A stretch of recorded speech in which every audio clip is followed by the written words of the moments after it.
말씀 나누도록 하겠습니다.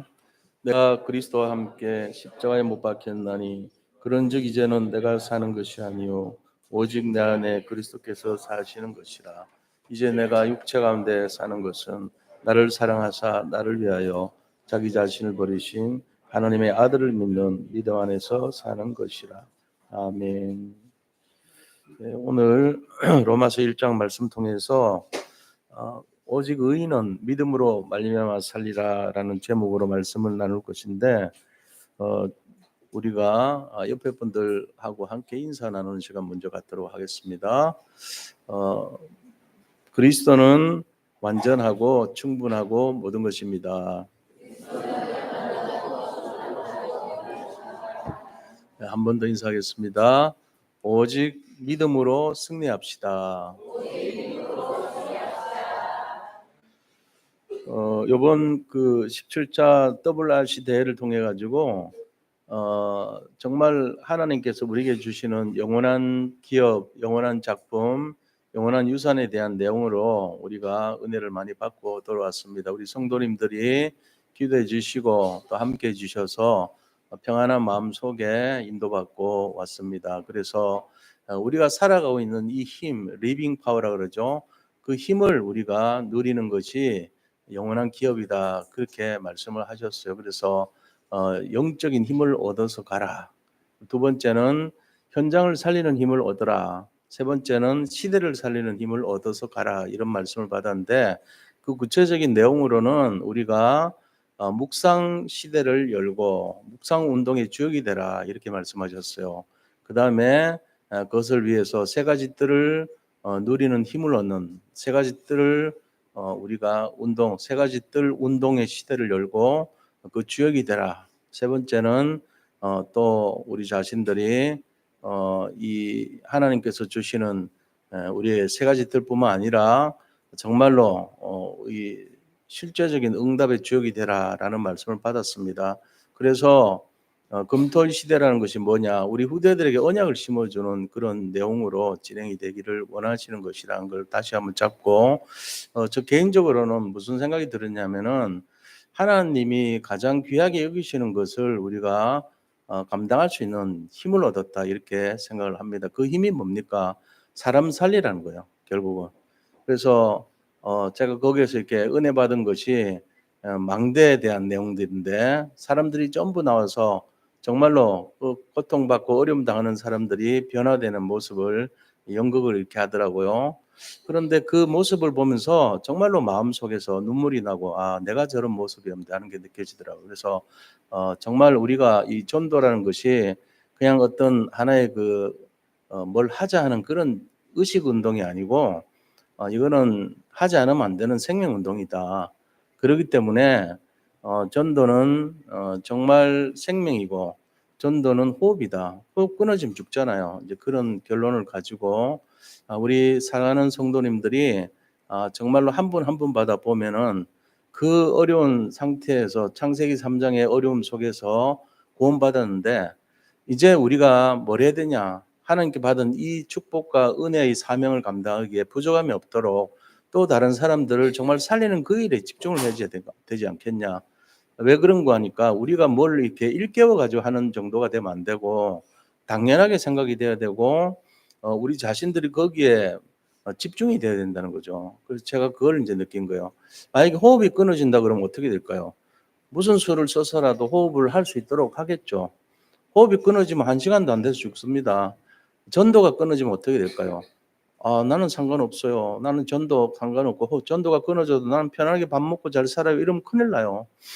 전도가 호흡이 되면 어떡할까요? 전도가 생명이 되면 어떡할까요? 제가 그걸 본 거예요. 사도 바울도 오늘 15절에 보니까 내가 로마에서 복음 전해야 되겠다, 이렇게 말을 하고 있거든요. 할 수 있는 대로 로마에 있는 너에게도 복음 전하기를 원한다. 왜요? 생명을 공급하기 위해서 복음 전하기를 원한다. 이 말은 전도하기를 원한다요. 다른 말로 하면은. 그러니까 로마에도 내가 너에게 전도하기를 원한다. 그렇게 하면서 그 뒤에 나오는 말씀이 정말 뭐라 그랬습니까? 내가 복음을 부끄러워하지 않는다. 그리고 이것은 나에게 구원을 주시는 하나님의 능력이 되기 때문이다 하고는 오직 의인은 믿음으로 말미암아 살리라, 이 말씀을 한 거예요. 이 세 가지가 서로 연결이 돼야 돼요. 내가 로마에 복음 전하기를 원한다. 나는 복음을 부끄러워하지 아니하노라. 그러면서 오직 의인은 믿음으로 말미암아 살리라. 그러니까 우리가 여기에 대해서 어떤 마음을 가져야 되냐면 전도를 해야 되겠구나. 내가 로마에서도 복음을 전해야 되는 것처럼 의인은 믿음으로 말미암아 사는데 사람들이 지금 뭐 하고 있다는 얘기죠? 믿음으로 말미암아 살리라는 거를 잠깐 착각할 수 있다는 거예요. 그럼 뭘로 말미암아 살아요? 오직 의인은 선행으로 말미암아 살리라. 오직 의인은 열심으로 말미암아 살리라. 오직 의인은 뭔가 노력으로 말미암아 살리라. 이 틀린 게 아니에요. 자칫하면은 우리가 속을 수 있어요. 선행도 중요한 것이고 열심도 중요한 것이고 노력도 중요한 것입니다. 성실하지 못한 사람들은 어떤 면에서 손가락질 받아도 마땅한 거예요. 저는 제 나름대로의 세계에서는 그렇게 살아왔어요. 성실하지 못한 사람들 볼 때 마음속으로는 욕이 나오더라고. 내가 율법적인 게 있어서 그런지 몰라도. 그런데 하나님이 보실 때는 그거 초월해라, 그거 의미 없다, 이렇게 할 정도로 그거보다 더 뛰어난 것이 있다는 거예요. 그게 뭡니까? 오직 의인은 믿음으로 말미암아 살리라는 거예요. 아, 그렇구나. 내가 열심과 노력과 선행으로 나는 굉장히 그것 때문에 살았다고 생각했는데 그게 아닐 수도 있겠구나. 물론 이것도 중요합니다. 제가 이렇게 말하니까 무시해도 될 것처럼 생각하는데 그게 아니에요. 선행 중요하고 우리가 열심 중요하고 노력 굉장히 중요합니다. 저는 중요하다고 봅니다. 근데 그거를 능가하고 뛰어난 것이 믿음이라는 거예요. 은혜란 거예요. 그래서 이게 먼저 되지 않으면은 마치 선행이나 노력이나 어떤 우리가 열심히요, 그냥 헛수고인 것처럼 치부가 돼버려요. 잘못하면 그렇게 되는 거예요. 그게 아닌데 굉장히 중요하고 소중한 것인데 어제도 보니까 한 분이 나오셔가지고 이제 청소 안 됐다고 밤늦게까지 혼자서 청소 다 하고 가시더라고. 어떻게 보면 선행이고 열심이고 굉장히 중요한 성실함이고 그렇잖아요. 굉장히 소중하죠. 제가 보면서 마음속으로 야, 정말 귀하다 이런 마음 들었어요. 근데 그분이 그것만 하면 안 되죠. 교회는 와서 그런 거 하는 데가 아니죠. 어떻게 보면은. 아니, 그거 하는 데인데 그것만 하면 안 돼요. 그럼 뭡니까? 그 위에 뭐가 있어야 돼요. 전제 조건이 뭡니까? 믿음으로, 믿음을 가지고 청소도 하고 믿음을 가지고 그다음에 노력도 하고 믿음 가지고 선행도 하고 그게 맞는 거예요. 그래서 오늘 제가 WRC 갔다 오고 또 우리가 신앙생활에 대해서도 우리가 헷갈리지 않도록 소중한 것인데 잘못하면은 빛을 발할 수도 있는 것에 대해서 진짜 구분을 시켜야 되겠다. 그럼 믿음이 뭐냐? 우리가 신앙생활이 어떤 것이냐? 이거를 좀 조명을 해봐야 되겠다는 마음에서 오늘 말씀을 인도받았습니다. 그래서 결과적으로는 정말 하나님이 원하시고 기뻐하시는 믿음의 내용이 뭐냐? 다시 말하면 영적인 상태가 중요하다는 거죠. 우리는 중심을 많이 말합니다. 근데 중심은요, 잘못하면은 썩을 수 있어요. 근데 썩을 수 없는 게 있는데 영적 상태는 썩을 수가 없어요. 왜냐? 그 중심이 걸러져서 소화가 되고 남은 것이 영적 상태예요. 그러니까 영적 상태를 바꾸려면 앞에 게 다 바뀌어줘야 돼. 앞에 게 다 바꾼 결과가 영적 상태이기 때문에 영적인 상태라고 하는 거는 내가 원하는 삶을 살고 싶은데 영적 상태는 아닐 수도 있어요. 왜 그렇죠?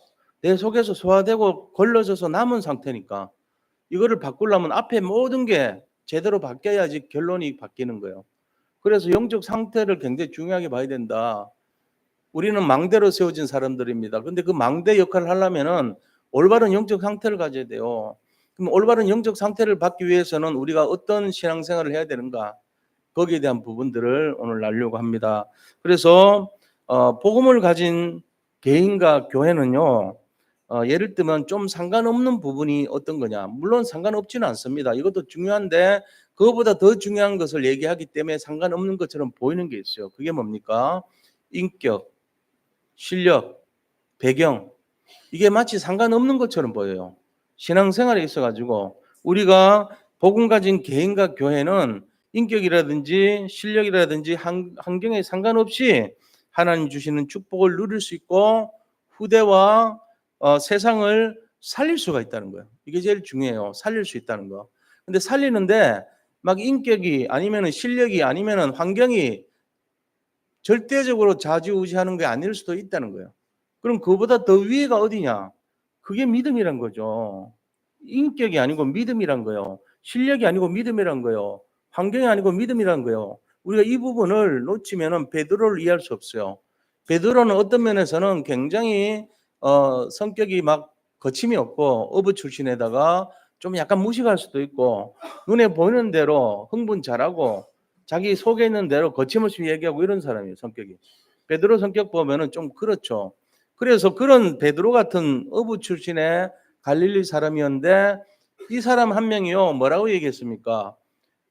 이 예수님이 너희는 나를 어떻게 생각하냐고 물었을 때 주는 그리스도시요 살아계신 하나님의 아들이십니다. 이 고백한 거예요. 그러니까 예수님이요 굉장히 칭찬을 많이 해주죠. 바요나 시몬아 내가 복이 있도다. 이것을 너희에게 알게 하는 이는 사람 육신이 아니고 하늘에 계신 내 아버지시니라. 그러면서 세 가지 축복해줘요. 첫째 무슨 축복해 줍니까? 첫 번째 반석 같은 네 믿음 위에 내가 교회를 세우겠다 그럽니다. 너의 그 반석 같은 믿음 위에 교회를 세우리니 이 교회를 세워서 뭐 한다는 거예요? 너도 살고 세상도 살리는 그 교회 세우겠다고 그렇게 하는 거예요. 그 다음에 두 번째는 무슨 축복 주십니까? 음부의 권세가 너를 이기지 못할 것이다 그랬어요. 다시 말하면은 흑암 꺾을 권세를 주겠다고 얘기한 거예요. 이걸 통해 가지고 정말로 우리에게 문제와 어려움을 가져다 줄 수 있는 그 흑암의 세력을 꺾을 신분 권세 회복해 주겠다는 축복을 약속하신 것입니다. 세 번째는요. 천국 열쇠를 주겠다 그랬습니다. 그래서 이 땅에서 매면 하늘에서도 매듭을 지어주고 땅에서 풀어달라고 하면 하늘에서도 풀어준다는 기도 응답의 권세를 약속하신 거예요. 이 세 가지 권세거든요. 자, 베드로의 어떤 성격이라든지 기질이라든지 뭐 배경이라든지 실력이라든지 그걸 초월해서 그 믿음의 고백 위에 하나님이 축복 주신 거예요. 우리가 이걸 잘 알아야 돼요. 만약에 냉정하게 시험을 친다. 베드로 실력 없습니다. 능력 없습니다. 인격적으로 모자랍니다. 그다음 환경적으로 보면은 좀 부족한 거 많을 거야 아마. 우리가 모르는 부분까지. 그래서 넌 탈락. 너에게 이 축복 못 줘. 이러면 어떡할 거예요? 그거 아니란 거예요. 그래서 우리가 어떤 면에서는 위로를 받아야 돼. 베드로를 왜 하나님이 세우셨냐? 우리에게 많은 위로를 줄 수 있어요. 왜 아브라함을 믿음의 조상으로 세웠나? 굉장히 위로받았어요, 저는. 아브라함 같이 이렇게 불신하고 인본주의고 잔머리 써도 되는구나. 돼요. 그래가지고 변하는 거예요. 거기서 머무른 게 아니고 아브라함이 얼마나 많은 잔머리 썼어요. 본토 지척 아버지 집을 떠나 내가 너에게 보여줄 땅으로 가라 그랬는데 안 간 거 있죠. 세상 말로 끝까지 막 버티고 개기고 이런 거요. 반항했죠. 하나님 말씀에 거스른 거예요. 그리고 또 겨우 아버지 형 죽고 아버지 돌아가시고 하니까 겨우겨우 간 게 하란에 있었고 그다음에 또 조카 롯을 데리고 갔고 거기다가 또 흉년이 오니까 마침 갔던 가나안에서 곧바로 애굽으로 갔죠. 거기서 또 자기 부인을 너는 내 여동생이라고 해라. 이렇게 실제로 맞지만 부인이 되는데 그렇게 하면 안 되죠. 그렇게 해서 생명을 구차하게 연명하려고 온갖 인본주의 다 썼다니까요. 우리 모습이고 내 모습이었어요. 저는 오히려 그걸 통해 위로받은 거 있죠. 아, 내가 옛날에 구원받기 전에 나의 모습이 이건데 이런 사람도 구원받을 수 있구나. 어쩌면 나하고 비슷하냐. 근데 이런 사람이 믿음의 조상이 된다고? 아, 다행이다. 저는 그런 마음 들었어요. 만약에 커트라인이 워낙 높으면 어떡할까요? 절망하죠, 뭐. 아, 나는 시험 받아서 나는 구원 못 받을 존재구나. 나는 아무리 내가 노력하고 애써도 구원에 이를 수 없는 상태구나 하는 걸 깨닫고 절망했을 겁니다. 그런데 너무나 다행히도 이 베드로 같은 사람이 딱 좌장으로 앉아 있고 아브라함 같은 사람이 믿음의 조상으로 앉아 있는데 그들의 실체를 들여다보니까 이건 뭐 세상 말로 보면은 어떻게 이런 사람들이 할 정도로 말 안 듣고 잔머리 쓰고 깨부리고 이런 내용들이더란 말이에요. 그 저한테는 위로가 됐어요. 그래서 불교 믿고 구원받을 자격도 없는 제가요 감히 하나님의 자녀가 되는 권세 대열에 들어왔던 것입니다. 이런 것처럼 우리가 분명히 알아야 됩니다. 하나님이 주신 것이 뭐냐? 원래 이 인간에게 주신 그 축복은요 정말로 부정한 투성이에서 시작되는 거예요. 어떤 면에서는 자격도 없는 거기서 시작되는 거거든요. 우리 자신들이. 왜 그렇습니까? 창세기 3장의 저주와 그 재앙 속에서 있었던 우리란 말이에요. 그러니까는 어떤 자격도 논할 수 없는 우리예요. 근데 거기서 구원받았어요. 어떤 걸로요? 하나님의 은혜죠 뭐. 믿음으로 말미암아 구원받았고 되는데 믿음 이전에 준 게 은혜로 인한 믿음이에요. 그냥 믿음이 아니고 하나님이 나에게 그 믿음을 알게끔 만드는 은혜가 임해야지 내가 인정하는 거예요. 내게 은혜가 떨어지면 믿을 수도 없어요. 믿을 힘이 없으니까. 근데 하나님이 나한테 은혜를 주셨고 나는 그것을 믿음으로 말미암아 구원을 이뤘다는 사실입니다. 이번에 WRC에서 많은 작품들을 보면서 그걸 느꼈어요. 뭐를 잘했다 못했다 이걸 떠나서 이 주제가 뭐냐, 우리가 사람 살리라는 거 아닙니까? 결국은 난 그걸 본 거예요. 우리가 만약에 호흡을 하는데 5분만 더 호흡하지 마 하면 힘들단 말이에요. 그런데 하나님께서 숨을 못 쉴 것 같은 저를 다가오셔서 숨 쉬라고 공급해 주시고 호흡을 할 수 있도록 길을 열어주신 거예요, 저한테. 그래서 내가 구원받았잖아요. 구원받은 내가 이제는 뭘 해야 되냐? 똑같이 사람 살리는 호흡을 하고 생명이라 생각하고 저는 전도를 생명으로 새롭게 이해하기 시작했어요. 이번 그 WRC 통해서 전도는 생명이다. 이거는 전달하지 않으면 안 되겠구나. 이거를 전달하지 않으면 사람들이 숨을 못 쉬고 죽어가는구나. 이걸 깨닫고 왔어요, 이번에. 그래서 우리가 정말 이 일에 모든 생을 걸어야 되겠다. 지금도 사람들이 너무 힘들게 살고 있고 숨을 못 쉬고 살고 있고 어렵게 살고 있는 사람이 너무 많아요. 근데 제가 저의 편안함에 안주해가지고 내가 그걸 놓쳤구나 이런 생각을 이번에 들고 마음속으로 회개하면서 돌아왔습니다. 그래서 진짜 한 현장 속에서 사람 살리고 시대를 살리고 우리 자신들 나를 살리고 시대를 살리고 현장 살라는 이 말 늘 들었던 말인데 새롭게 조명이 돼요. 그 구체적인 내용도 늘 들었단 말이에요. 묵상 시대를 열고 주역이 되라. 묵상 시대 주역이 되라. 묵상 운동. 그다음에 뭐 세 가지 뜰. 그다음에 하나님께서 우리에게 원하시는 이 진짜 전도 운동에 대한 내용들 다 들었던 내용들 아닙니까? 항상 하는 말들이 금토일 시대 뭐 세 가지 뜰 묵상 시대 늘 했던 거지만 이게 한마디로 딱 요약하니까 사람 살리라. 현장 살리라. 호흡을 할 수 있도록 해주라. 숨을 뚫어주라. 이걸로 저한테는 다가오더라고요. 다른 분들은 어떤지 몰라요. 저는 그랬어요. 전체를 종합해서 너 진짜 사명 회복이 되지 않냐? 지금 숨 못 쉬는 사람들 많아. 그거 회복시켜줘야 돼. 그러니까 이 말씀을 준비하면서요. 제가 그럼 어떻게 해야지 이걸 전달해 주지? 이게 딱 잡히더라고요. 그래서 오늘 진짜 우리가요. 하나님이 이 주신 원래 인간의 축복을 회복하는데 중요한 것이 뭐냐? 키가 복음이에요. 그리스도. 이 복음이 어떤 것인가를 우리가 제대로 알고 복음을 누릴 수 있도록 해야 되겠다. 복음은 어떤 것입니까? 복음은 모든 것을 다 이루신 것입니다. 요한복음 10장 30절 그렇죠. 19장 30절. 복음은 완전하고 모든 것을 회복하는 능력이 있죠. 19장 30절 제가 읽어 드릴게요. 예수께서 신 포도주를 받으신 후에 이르시되 다 이루었다 하시고 다 이뤘다는 거예요. 복음은 다 이뤘기 때문에 더 이상 큰 문제가 없다는 거죠. 그리고 영원히 떠나가셨지만 3일 만에 부활하셨습니다. 이 십자가에서 남기신 말씀 중에 하나가 다 이루었다요. 그렇구나. 복음은 다 이룬 것이기 때문에 더 이상 갈등하고 어려워하지 말고 다 이루신 주님을 바라보고 우리가 호흡을 할 수 있도록 공급해 줘야 되겠다. 이거 잡아야 돼요. 그 다음에 또 뭐죠? 이 복음이란 것은 어떤 것입니까? 깊이 복음을 누리는 축복이 그 속에 들어있어요. 사람들 마음속에 있는 그 갈급함, 지금도 다들 있어요. 마음속에 창세기 3장 이전에 구원받기 이전의 상태로 회귀본능하려고 하는 그게 있다니까 그 속에요. 어떤 거죠? 내가 구원받기 이전에 내가 늘 집착하고 돌아가는 것이 뭡니까? 물질에 집착하고 또 어떤 쾌락에 집착하고 나만의 어떤 은밀한 집착 있잖아요. 뭔가 모르게 나만이 막 자꾸 찾아가는 그 범죄와 어려움 거기에 집착한다니까요. 그게 해결이 안 되고 계속 우리는 남겨놓고 있다고요. 우리 자신들이. 계속 그 끊임없이 또 돌아가고 또 돌아가는 나만의.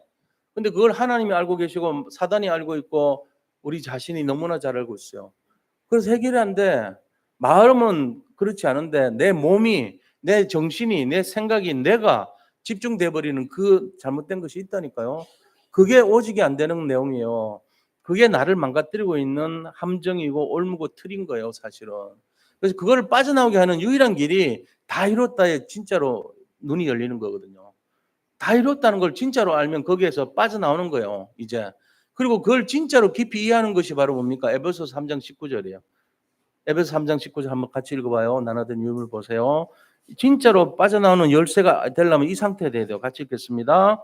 그 너비와 길이와 높이와 깊이가 어떠함을 깨달아 하나님의 모든 충만하신 것으로 너에게 충만하게 하시기를 구하노라. 뭐가요? 복음이요. 복음이. 그 넓이와 깊이와 높이와 길이는 뭐냐? 복음에 대한 것을 깨달아서 너희가 하나님이 주시려 하는 그 충만한 것에 이르기를 원한다는 거예요. 그게 뭔데요? 완전한 해방, 완전한 자유, 참된 해방, 참된 승리거든요. 안 그러면은 우리는 늘 그 무의식 속에, 잠재의식 속에 박혀 있는 창세기 3장의 저주와 재앙 속으로 늘 돌아가려고 합니다. 끊임없이요. 내 마음은 원치 않은데 내 육신이 글로 가고요. 내 영혼은 그렇게 하는데 내 어떤 생각 속에 잡혀 있는 그 부분이 계속 망가지는 쪽으로 가게 돼 있다니까요. 그래가지고 후회하고 갈등하고 힘들어하는 것이 여전히 똑같아요. 반복해요. 대물림 돼요. 계속 안 돼. 되는 나가 아니고 안 되는 나에 더 잡혀 있어 늘. 그러니까 뭔지 모르게 깨어나지 못해. 교회 와가지고 뭔가 좀 회복해야 되는데 회복하는 것은 이 예배 시간 1시간이고 나머지 시간은 또 옛날로 돌아가. 자, 여기서 진짜가 되고 진짜 응답 받으려면 어떻게 되냐? 그걸 제가 제대로 이해하지 못하고 잡히지 못한다면 안 되잖아요. 제가 이번 3박 4일 기간 동안 그걸 묵상하고 집중했던 거 있잖아. 다른 분들은 뭐 했는지 모르겠지만 나는 내가 움직일 수가 없어요. 왜? 의자가 너무 편해. 거기 딱 엉덩이 잡히고 있으면 일어나지도 못해요. 할 일이 뭐냐? 잠자는 거 아니면 기도하는 거 아니면 묵상하는 거예요. 묵상 시대를 열자 그랬잖아요. 묵상했어요. 뭘 묵상하냐? 이번 주 강단 말씀 묵상했어요. 복음이 뭐냐? 이 복음을 어떻게 전달해 주는가? 복음은 깊이와 넓이와 길이와 높이가 있는데 그거를 하나님이 주시는 그 충만함으로 충만하게 될 때까지 우리가 돼야 진짜 참된 해방과 응답을 누리는데 그 응답이 오기 전에 내 생각으로 내가 원하는 것으로 채워져 버리면은 뺏기는 거예요. 이 축복과 응답을 뺏긴다는 거죠. 복음은 어떤 것입니까? 복음은 완전하고 충분하고 모든 것인데 실제적으로 세상 환경과 현실을 뛰어넘는 축복이 그 속에 있는 거거든요. 어떤 축복인지 아세요? 창세기 26장 12절의 축복이에요. 같이 한번 읽어보겠습니다. 이삭이 그 땅에서 농사하여 그의 100배나 얻었고 여호와께서 복을 주심으로 그랬습니다. 하나님은 복 주시는 분이에요. 100배 응답을 허락하셨고 그 다음에 그 한 사람 때문에 복 줘요. 창세기 39장 5절 한번 읽어보겠습니다. 그가 요셉에게 자기의 집과 그의 모든 소유물을 주관하게 한 때부터 여호와께서 요셉을 위하여 그 애굽 사람의 집에 복을 내리심으로 여호와의 복이 그의 집과 밭에 있는 모든 소유에 미친지라. 요셉 한 명 때문에요. 요셉 한 사람 때문에 모든 축복을 주시는 거예요. 누가 주인공입니까? 그 무대의 주인공은 요셉이었습니다. 요셉이 감옥에 가면은 감옥에서 요셉이 주인공이고 요셉이 그 보디발 집에 있으면은 그 집의 모든 밭과 소유와 모든 관리하는 곳에 하나님이 함께 하시는 거예요. 축복 주시는 거예요. 왜요? 요셉이 주인공이니까. 주인공은 죽지 않잖아요. 주인공은 실패도 승리하고 또 어떤 형태로든지 어디를 가든지 승리하고 모든 것을 살리잖아요. 주인공이 그랬어요. 하나님이 보실 땐 요셉이 주인공이에요. 그러니까 요셉이 그 노예 생활하면 노예 생활하는 그 집과 밭이 복을 받고 요셉이 감옥을 가면 감옥이 복을 받고 요셉이 나라에 가면 그 나라가 복을 받는 거예요. 요셉이 주인공이니까 우리가 언약을 잡았기 때문에 우리가 어디를 가면 우리가 가는 모든 것이 요셉처럼 하나님이 요셉과 함께 하심으로 요셉을 인하여 그 집과 회사와 교회와 모든 것을 주인공처럼 승리하도록 하신다는 것입니다. 우리는 우리 자신에 대해서 모릅니다. 지금 안다고 생각하면 착각이에요. 왜냐? 우리 한 명에 대해서 하나님의 관심은 저 에티오피아와 바꾸지 않다 그랬어요. 구스와 스바와 바꾸지 않다 그랬어요. 그만큼 한 나라를 대신해서 우리를 살 정도로 내가 스바를 팔아가지고 너를 살게. 내가 에티오피아 구스를 팔아가지고 너를 살게. 이렇게 약속이 돼 있단 말이에요. 그만큼 우리를 소중하게 여겨요. 언약 잡은 나 한 사람 때문에 지역 살고 민족이 살고 세계가 살아나는 것입니다. 그러니까 하나님의 관심은요. 내가 나를 아는 것보다 훨씬 더 깊고 높고 길고 넓게 나를 사랑하신다는 것을 알고 계셔야 됩니다. 그래서 우리는 우리 자신 한 명, 조그마한 한 명 그걸로 생각하는데 그게 아니에요. 하나님은 전 우주적인 능력으로 우리를 지키시고 우리와 함께 하시고 축복해 주시는 거예요. 우리가 어디를 가든지 그곳에서 함께 하신다 그랬어요. 저 하늘 끝까지 가더라도 거기도 함께 계시고 바다 밑에 가더라도 함께 계신다 그랬어요. 그러니까 우리가 있는 모든 것이 하나님이 함께 하시는 임마누엘의 장소예요. 그걸 분명히 알고 계셔야 돼요. 그래서 어떨 때 보면 힘 빠질 때 있잖아요. 아, 왜 나는 이런 어려움이 오지? 하나님이 함께 하시는 내용입니다. 결국은 어떻게 하겠죠? 나 한 사람 때문에 그 현장이 변화되고 살리고 응답받고 축복받는 게 우리가 있는 곳의 현장의 축복이에요. 요셉 한 사람 때문에 모든 것이 다 응답을 받는다고 돼 있잖아요. 우리가 잡아야 될 것은 이 언약을 잡아야 돼요. 내 생각 잡으면 안 돼요. 내 생각은 부패돼 있고 내 생각은 초라하고 내 생각은 능력이 없습니다. 부족합니다. 하나님의 말씀은요, 살아있고 활력이 있고 영원하고 이거는 더하거나 빼지도 말라 그랬어요. 그대로 성취된다 그랬어요. 그러니까 내가 무슨 능력이 있어서 내 생각을 하는 말씀보다 앞설라 그럽니까? 그건 틀린 거예요. 말씀에 의존해서 우리가 이걸 그대로 믿어야 돼요. 분명히 얘기했어요. 요셉 한 사람 때문에 요셉으로 말미암아 보디발 집과 밭을 축복해 줬다고 돼 있어요. 요셉이 가는 모든 것이 복을 받았습니다. 이게 하나님의 축복이에요. 하나님의 함께 하심이고 응답인 것입니다. 지금 이 역사가 지금 동일하게 우리에게도 일어난다는 걸 믿으시기 바랍니다. 지금 현장이 일어나고 있어요. 우리는 몰라요. 내가 가서 흑암 꺾인다고? 예. 내가 가서 그것이 살아난다고? 그렇습니다. 근데 우리는 몰라요. 왜요? 하나님이 하시니까. 100% 하나님 역사니까 나는 모를 뿐이지 실제로 그 일이 막 일어나고 있어요. 우리 자신들이 그걸 안다면 교만해질 겁니다. 아, 내 때문에 이랬어 이러고. 그런데 그 생각을 안 줄 정도로 하나님 보이지 않게 뒤에서 역사하고 계신 거예요. 우리가 가면은 그곳에 흑암이 꺾이고 우리가 가면 그곳에 복을 받게 돼 있고 우리가 가면 그 땅이 복을 받고 우리가 가면 그 농산물이 복을 받고 우리가 가면은 그 집이 복을 받고 우리가 가면 거기에 있는 모든 것이 복을 받는다고 돼 있어요. 하나님 복 주시는 분이시니까.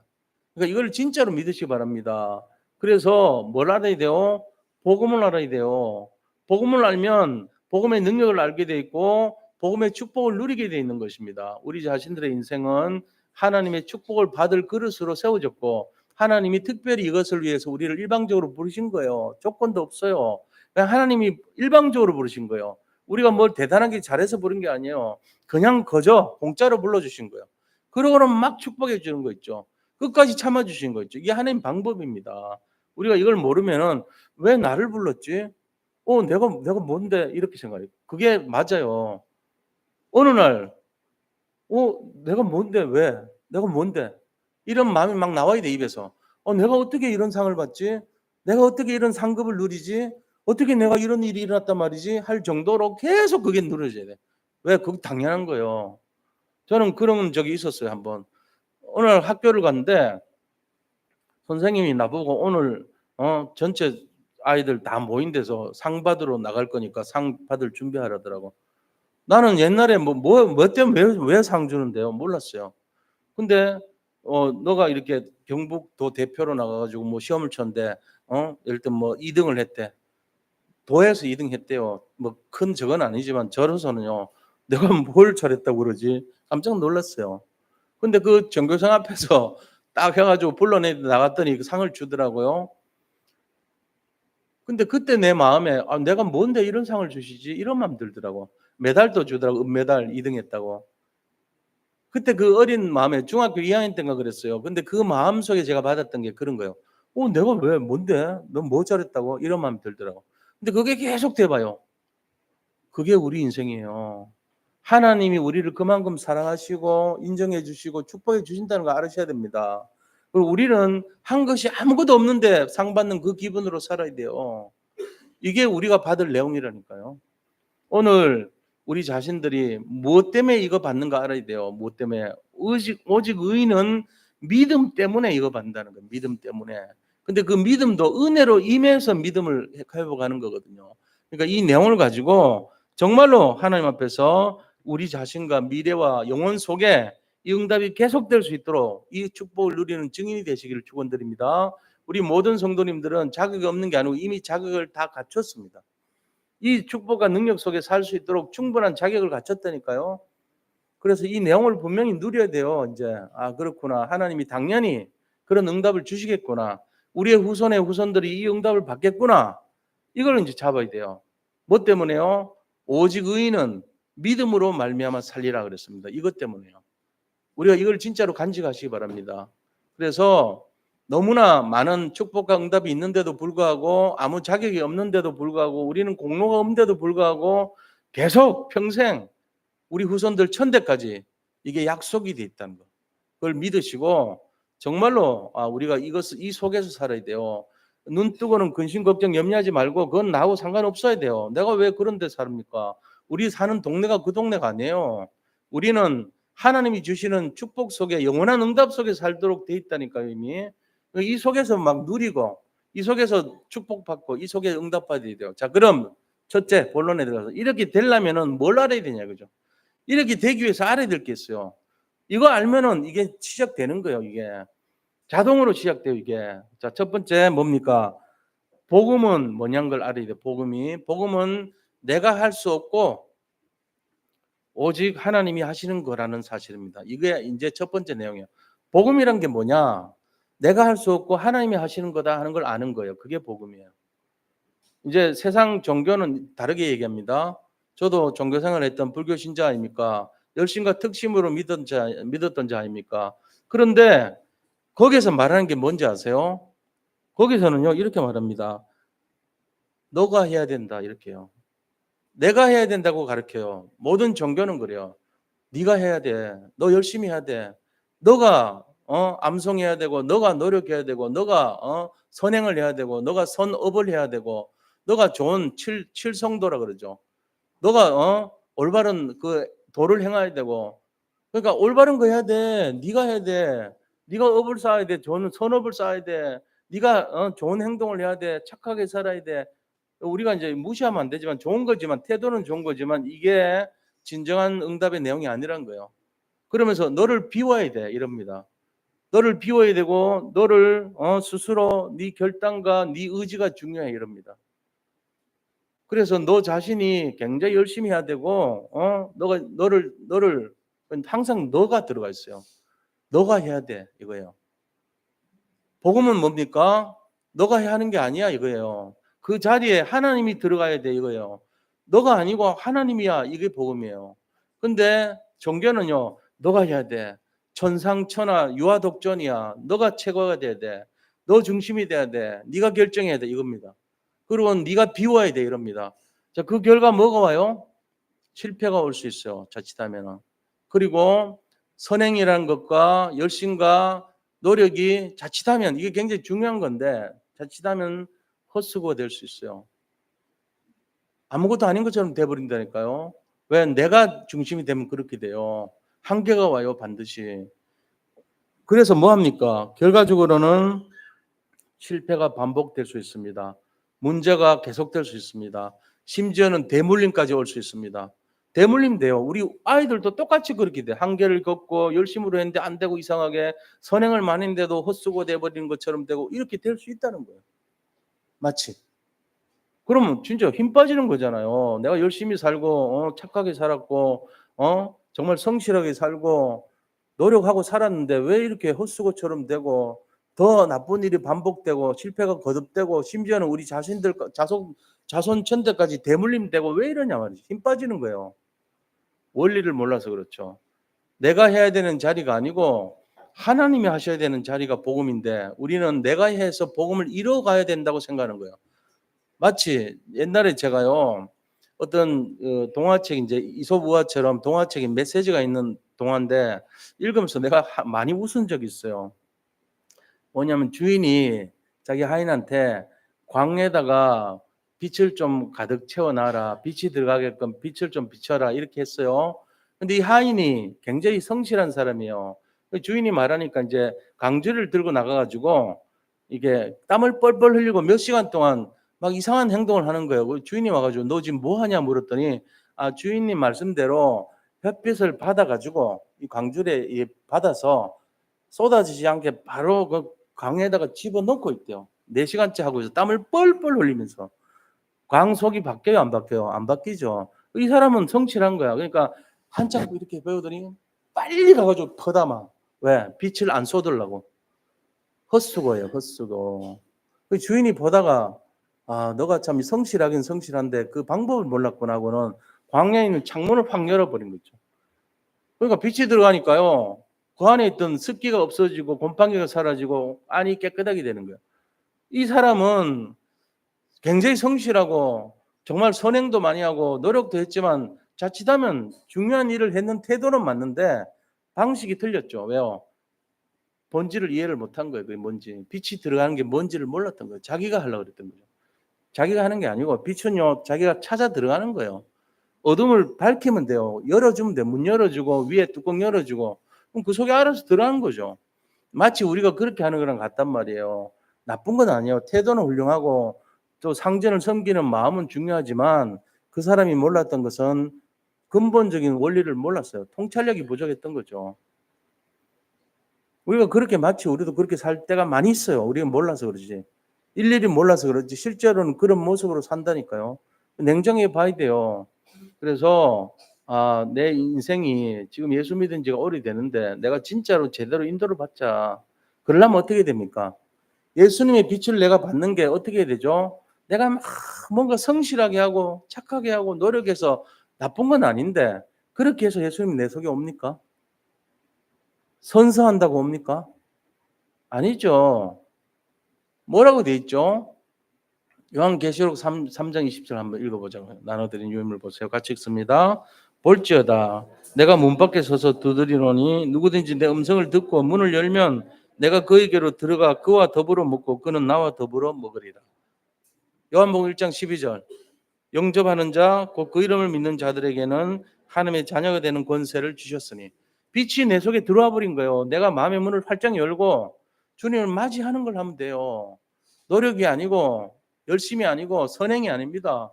내가 마음의 문을 열고 주님을 받아들이는 믿음으로 받아들이는 거예요. 그게 바로 영접이라고 그게 나를 내 마음 생각 자리 속에 그리스도가 들어오는 거예요. 그게 바로 이게 첫 번째란 말이에요. 자, 들어왔다면 두 번째 뭘 해야 될까요? 두 번째, 이 복음이란 게 뭡니까? 이 복음의 축복을 누리기 위해서 어떻게 해야 됩니까? 두 번째, 그것은 바로 나라는 이 자리에 그리스도가 들어와 있으면 돼요. 나라는 자리에 내가 들어가 있으면 안 돼요. 내가 주인 되면 안 돼요. 나라는 자리에 그리스도가 들어오도록 하는 거예요. 그게 중요한 거예요. 나라는 자리에 주님이 들어오도록, 들어와 살도록. 자, 그럼 어떻게 해야지, 그죠? 매 순간 주님이 나의 주인으로 인정하고 고백하는 상태예요. 예수님이 나의 주인인 것을 진짜 고백하는 거예요. 내가 주인이 아니고 내가 몸은 나지만은 내 몸의 주인은 그리스도가 돼야 돼요. 그게 진짜 돼버리면 끝나는 거죠. 우리 성도님들이 자기가 주인인 것처럼 살아왔으면은 안 돼요. 자, 그럼 이 고백하는 것이 어떤 건가를 알아야 되겠죠.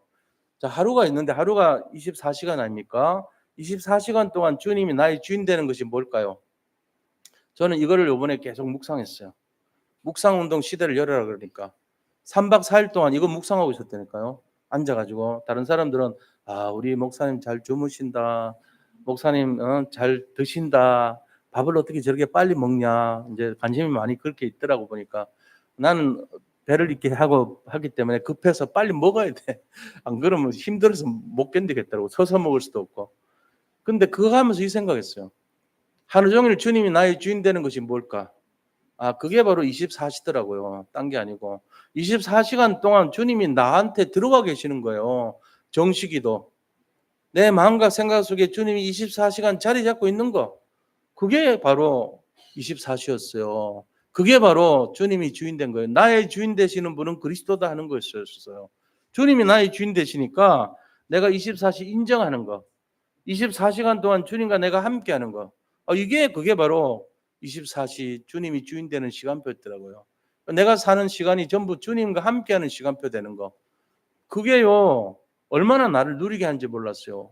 너무너무 즐겁고 감사하고 그래서 정치로 고백하고 매 시간 행복하고 그런 시간을 누렸거든요. 우리가 기도하는 것이 주님이 나의 주인이라는 걸 인정하는 시간입니다. 정말로 그분을 떠오르고 생각하는 것이 주님을 주인으로 인정하는 시간입니다. 이거 잘 이해하셔야 돼요. 자, 그리고 하나님이 창조하시고 허락하시고 구원하신 소중한 존재가 누구냐? 바로 나더라고요. 그러니까 주님이 창조해 놓고 또 이 세상에 탄생시켜 놓고 지금까지 살도록 하고 인도하시고 불러내셔 가지고 너는 내 자녀다. 너는 내 사랑하는 자녀고 너는 내 사랑하는 백성이다. 이렇게 말씀하시는 그 소중한 존재가 바로 나더라고요. 이걸 우리가 알아야 돼요. 주님이 우리 주인이시기 때문에 나는 그분의 소중한 자녀고 백성이 된 거예요. 자, 이러니까 뭐 해야 됩니까? 맡겨야 되죠. 주님께 맡기는 인생이 돼야 돼요. 이런 대표적인 인물들이 누굽니까? 성경에 보니까 나오는 다 모든 사람들이 이 일을 했어요. 그 자리에 그리스도가 주인 된 사람들 누구죠? 다윗. 다윗은요, 자기가 그냥 어린 나이에 나갔지만요, 자기가 주인이 된 게 아니에요. 뭐라 그랬습니까? 다윗이 골리앗 앞에서 한 말이 있어요. 다윗은 뭐라 했어요? 너는 창과 단창과 모든 창과 칼과 단창으로 무장하고 나한테 왔지만 나는 너가 모욕하는 만군의 여호와의 이름으로 너에게 가노라 이거였거든요. 다윗 혼자 간 게 아니고 다윗의 육신을 가지고 간 게 아니고 너가 모욕하는 여호와의 이름을 가지고 간 거예요. 그러니까 나는 나 혼자가 아니고 네가 모욕하는 여호와와 함께 가는 거다 이거예요. 내가 너한테 간 것은 내가 간 게 아니고 내 속에 그리스도가 함께하면서 간 거다 이 얘기한 거예요. 그러고는 돌멩이 하나 던졌는데 기절했어요. 칼도 없었는데 그 골리앗 칼을 뽑아서 목을 베고 머리를 들고 온 거예요. 우리가 가는 어떤 자리에도 주님이 나와 함께하는 있는 자리가 돼요. 그 자리를 내줘야 돼요. 나의 자리에 주님이 주인 되시면, 나의 자리에 그리스도가 함께하시면, 그러면은 그리스도의 능력이 나타나고 이게 바로 믿음의 축복과 응답이 나타날 수밖에 없다는 사실입니다. 가나의 혼인잔치가 됐는데 이 이스라엘 민족에게 혼인잔치에 가장 필요한 음식이 바로 포도주였습니다. 포도주가 떨어졌어요. 그런데 마리아가요, 생뚱맞게 하인들한테 주님에게 가서 포도주를 달라고 하라.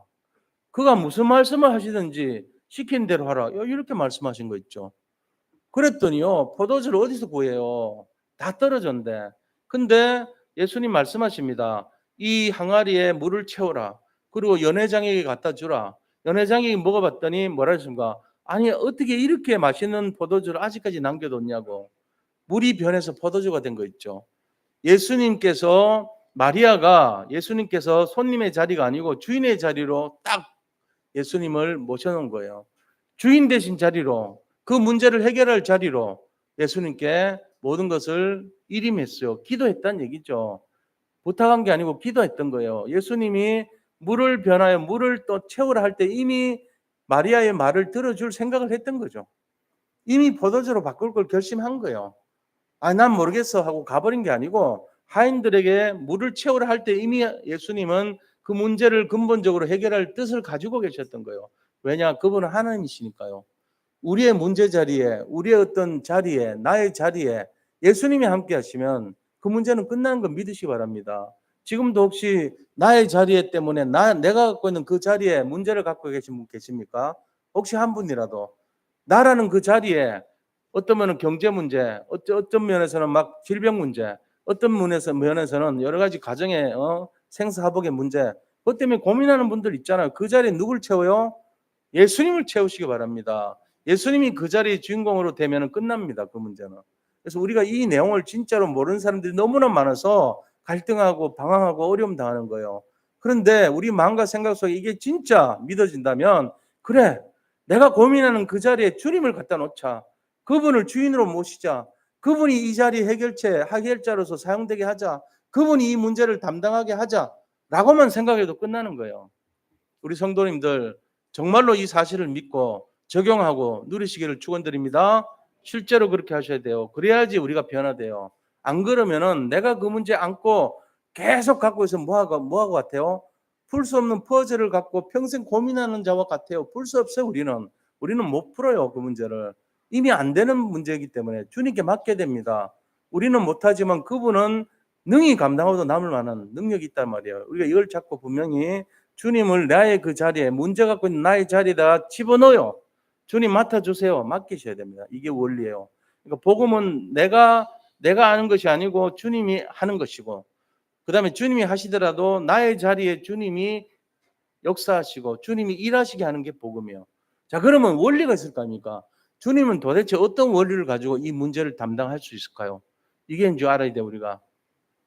예수님이 친히 그 자리에서 주인 노릇하고 그 문제를 해결하는 원리, 여러 가지 원리가 있겠죠. 근데 칼빈은요, 어떻게 봤냐면은 칼빈은 뭐라고 얘기했냐면은 인간은 절대 불가능한 전적 부패된 존재라고 말했어요. 인간은 전적인 부패됐다. 그런데 하나님이 그 인간을 무조건적으로 선택하셨다. 무조건적인 선택은 은혜와 사랑이겠죠. 그죠? 그러면서 뭐 했습니까? 딱 하나 제한적 속죄를 뒀는데 그게 예수 믿는 거다. 예수 믿는 사람은 다 살린다는 거예요. 그러면서 이것은 누구도 끊을 수 없고 막을 수 없는 불가항력적인 은혜다 이렇게 말했어요. 그리고는 마지막으로 뭐랬냐면은 인간이 워낙에 말 안 듣고 세상 말로 농땡이 부리고 끝까지 안 오기 때문에 그거를 인내하고 견디신다는 거예요. 그래서 성도들을 향한 하나님의 인내 이 5가지를 말했습니다. 이게 칼빈의 5대 교리라 그래요. 이런 원리를 가지고 인간을 지금도 사랑하고 있는 거예요.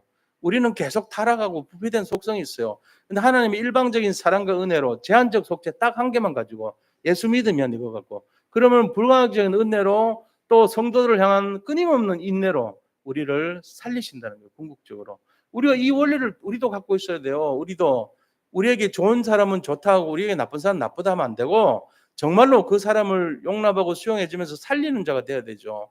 그게 하나님의 원리고 복음의 원리라는 겁니다. 자, 이 복음 가진 우리가 지금부터 해야 될 일이 뭘까요? 그러면 묵상 시대를 열어라. 복음을 묵상하는 것입니다. 어떻게 해요? 복음이 도대체 뭔가를 알아야 돼요. 복음은 지난주도 말씀드렸지만 시편 107편 20절 뒷페이지 보세요. 이걸 묵상하세요. 자, 그가 그의 말씀을 보내어 그들을 고치시고 위험한 지경에서 건지시는 도다. 일단 말씀을 보내주신대요. 말씀이 육신에 대해서 나타난 것이 성경 아닙니까?